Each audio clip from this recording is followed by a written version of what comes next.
അപ്പോൾ ഇന്നത്തെ ഇഫ്താർ special chicken സമൂസയാണ് ഉണ്ടാക്കിയിട്ടുള്ളത്. പിന്നെ വെജിറ്റബിൾ, അതായത് കോളിഫ്ലവർ വെച്ചിട്ടുള്ള ഒരു പക്കോറയും പിന്നെ കുറച്ച് ഫ്രൂട്ട്സ്, പിന്നെ എന്താണെന്ന് വെച്ചാൽ മട്ടൺ സ്റ്റ്യൂ, പിന്നെ നൈസ് പത്തിരിയാണ് കേട്ടോ.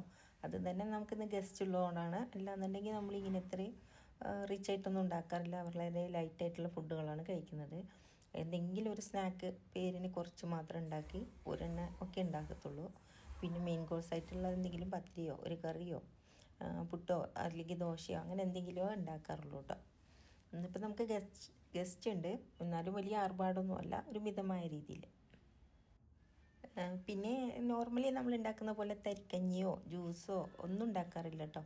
തരിക്കഞ്ഞി വല്ലപ്പോഴും അതെൻ്റെ ഇക്കാക്ക് മാത്രമേ ഇഷ്ടമുള്ളൂ, കുട്ടികൾ ആരും കഴിക്കില്ല. അതുപോലെ തന്നെ ജ്യൂസിനോടും വലിയ ആർക്കും താല്പര്യമില്ല.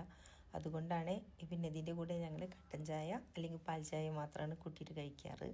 പിന്നെ വെള്ളം കുടിക്കും, അത്ര തന്നെ.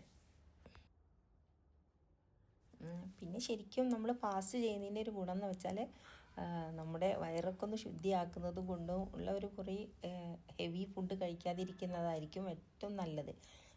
മാക്സിമം ഓയിലി ഫുഡ് അവോയ്ഡ് ചെയ്തിട്ടും ലൈറ്റ് ഫുഡ് കഴിക്കുന്നത് കൊണ്ടും നമ്മുടെ ശരീരമൊക്കെ ഒന്ന് ഒരുപാട്, നമ്മളെ ഹെൽത്തൊക്കെ ഒന്ന് മെച്ചപ്പെടും അല്ലേ. അതിൻ്റെ ഒരു ഗുണം കൂടി ഉണ്ടല്ലോ. ഫാസ്റ്റിംഗ് കൊണ്ട് ഒരുപാട് ഗുണങ്ങളുണ്ട്. പിന്നെ ഇൻ്റർമീഡിയറ്റ് ഫാസ്റ്റിംഗ് ഒക്കെ ചെയ്യുന്നവർക്ക് ഇതിനെക്കുറിച്ച് അറിയാം. അപ്പോൾ എപ്പോഴും ഫാസ്റ്റിംഗ് എപ്പോഴും നല്ലത് തന്നെയാണ് കേട്ടോ.